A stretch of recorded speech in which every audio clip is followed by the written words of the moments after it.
I'm Arthur, and if you've ever wondered where your money seems to disappear every month, you're not alone. Most people assume spending is primarily a matter of discipline. Spend less, save more, problem solved. At least, that's what we're told. But let me ask you a question. Have you ever opened your banking app, looked at your account balance, and genuinely wondered where the money went? Not because of one major purchase, not because of a financial emergency, just because somehow it slowly disappeared. If that sounds familiar, you're experiencing something millions of people experience every month. And the reason may be more complicated than you think. Because every day we navigate systems specifically designed to make spending feel effortless. Food arrives at our doors in minutes. Subscriptions renew automatically. Purchases happen with a single tap. Loans can be approved before we've had time to reconsider. Now think about this. When was the last time you experienced real friction before spending money? Not frustration, not inconvenience, just enough resistance to make you pause and ask, do I actually want this? That question used to appear naturally. Today, it often doesn't. And that changes behavior in ways most people never fully recognize. For most of human history, spending required effort. You had to travel to a store. You had to carry physical money. You had to hand that money to another person and watch it leave your possession. That process created friction, and friction creates reflection. Reflection creates better decisions. Modern technology has removed much of that friction, and while that has made life more convenient, it has also changed the psychology of spending. Here's something worth considering. If spending money feels easier today than it did 20 years ago, do you think that's accidental? Or do you think entire industries have invested billions of dollars making sure it feels that way? Businesses are not trying to harm people. They're doing exactly what businesses are designed to do. They're reducing barriers between customers and purchases. The easier spending becomes, the more spending tends to occur. And when millions of businesses pursue the same objective, the result is an environment that continuously encourages consumption. This doesn't require manipulation. It simply requires convenience. Convenience is one of the most powerful forces in human behavior. Most people believe they make decisions based entirely on preferences, but convenience often influences decisions far more than people realize. The easier something becomes, the more likely we are to do it. Think about your own subscriptions for a moment. Without checking your phone, how many monthly subscriptions could you name right now? Streaming services, cloud storage, music platforms, software tools, membership programs. Most seem harmless in isolation. $10 here, $15 there, $20 somewhere else. None of them feel significant. But that's exactly what makes them effective. Large expenses attract attention. Small recurring expenses often don't. Over time, dozens of small monthly charges quietly become a major financial category. The same pattern appears everywhere. Food delivery, convenience fees, premium upgrades, one-click purchases, buy now, pay later options. Each individual decision appears reasonable. The cumulative effect is what matters. And that's where modern life becomes particularly interesting.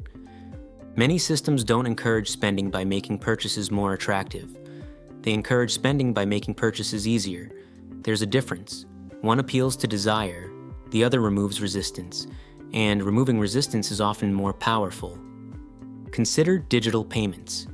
When physical cash leaves your wallet, you experience the transaction directly. You can see the money disappear. You can feel it.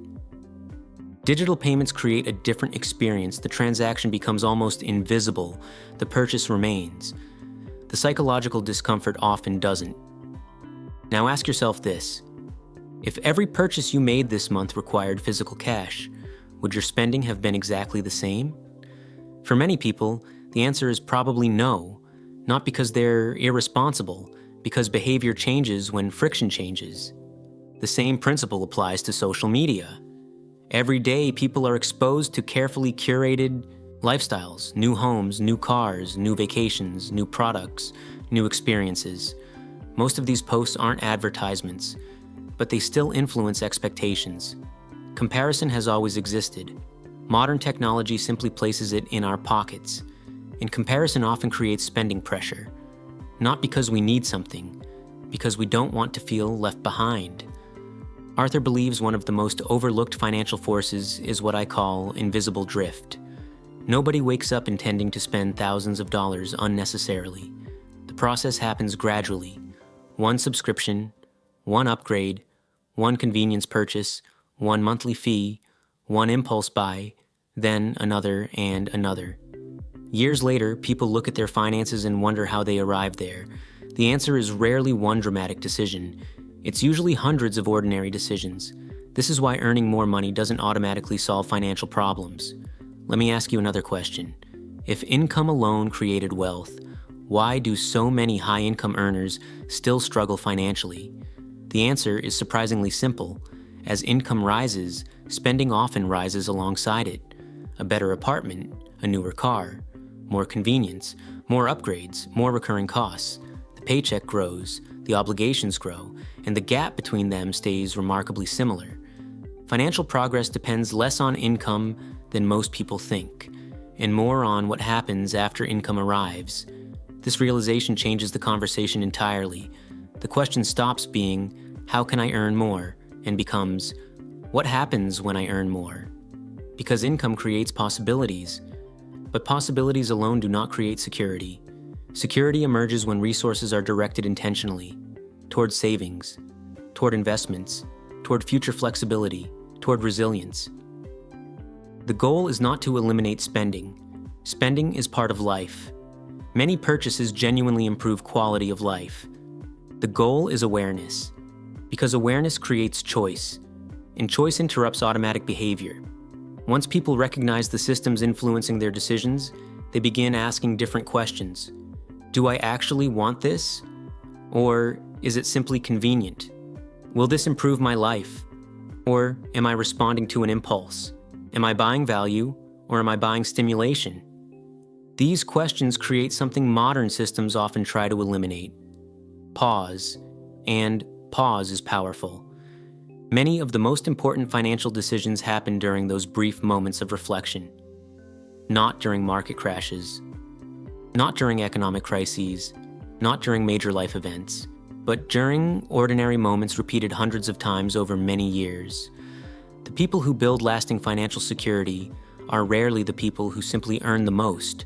They're often the people who understand the environment around them. They recognize incentives, they recognize convenience, they recognize pressure, and they build habits that help them make intentional decisions rather than automatic ones, because money behaves differently when it's directed intentionally. Instead of flowing automatically toward consumption, it can be directed toward opportunities, security, and future freedom. The most powerful financial decision is often not a purchase, it's a pause. And in a world optimized for immediate action, that pause may be one of the most valuable assets you possess. Arthur's final question: how many of your monthly expenses began as temporary conveniences that quietly became permanent? Think about that. If you found this perspective valuable, subscribe and join me for the next exploration into the systems that shape money, wealth, and human behavior. Until next time, think long-term.